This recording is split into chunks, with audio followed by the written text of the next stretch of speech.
Mark, that was a very rousing response, and I uh, know the importance of role models, and I think if there's uh, any hope to be had, we don't necessarily want to invest it all in one person, but if there are enough people that are trying to live as uprightly as possible, live the right way, turn their back on what you've called the culture of destruction and death, um, I think we could, yes, we could turn the tide. And actually, I think what's probably important to bring across here, this isn't just an idea of conservative versus liberal, like this notion of going out to the catacombs, as it were, to withdraw from a bit of a crazy world, but ultimately keep the flame alive before re-entering again. I have a sneaking suspicion it goes much more broadly than those with conservative inclinations. I mean, you see these alliances, even if they're informal, between, particularly here in Britain, between old Labour types and conservatives.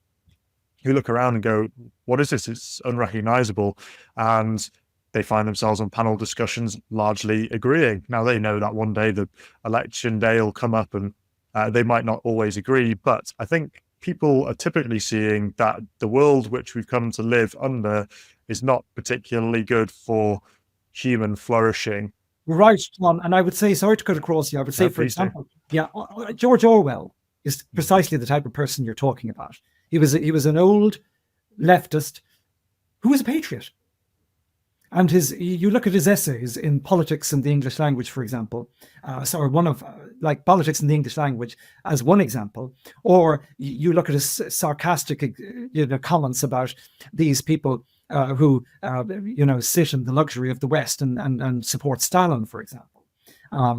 Sit in the coffee houses of Western cities and cheer on the Reds. That was totally unpatriotic. So the old left had no truck with that. In fact, Roger Scruton, at the end of his life, forged his father and himself had a very difficult. In my book, Conversations with Roger Scruton, he goes into this in great detail.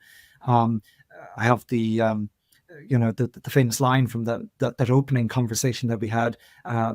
It was not a happy home, he said, of his time, with Jack Scruton, his dad, and who was an old socialist school teacher, rather maniacal character.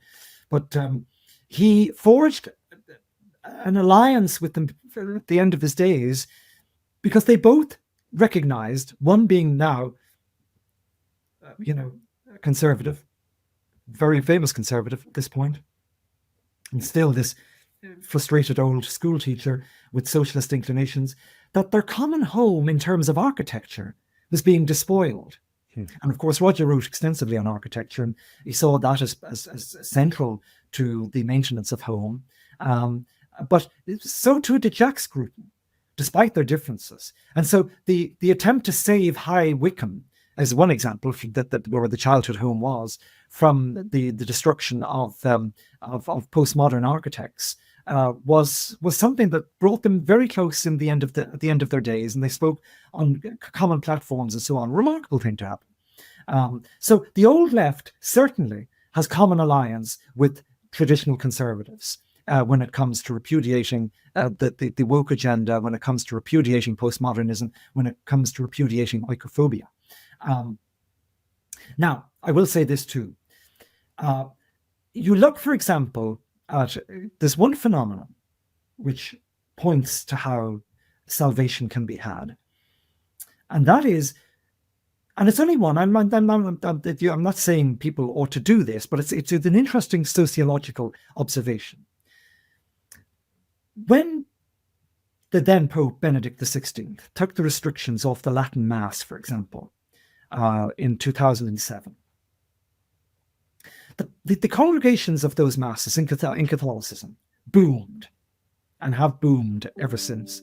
And they have boomed with young people, young, university-educated people. There was a time when you'd find only the legal types and the professional types going against the grain of Vatican II and attending. No, no, no. Now you go into these churches, and if such as they're allowed to be had in churches under the pontificate of Francis, but you go into these places where the Mass is celebrated, and you see churches the way they used to be, bulging at the seams, but primarily with these young, sophisticated people who not only recognize the spiritual value of this and the mystical value of it, but they also recognize the aesthetic value of it. Because in it, of course, central to it is beauty as a doorway to the sacred and the opening up of the divine in and through beauty. And they contrast that with the world outside the church doors. All they have to do, I remember taking my own son, my eldest son, he served the Latin Mass for a time when those restrictions were lifted. And I never had to teach him about the degradation of our culture. He formed that judgment by himself, just through experience. It's like what Aristotle used to say in the Nicomachean Ethics. You don't teach children morality. They won't know what you're talking about. You know, if you start going on about the moral law, they look at you as if you're an alien.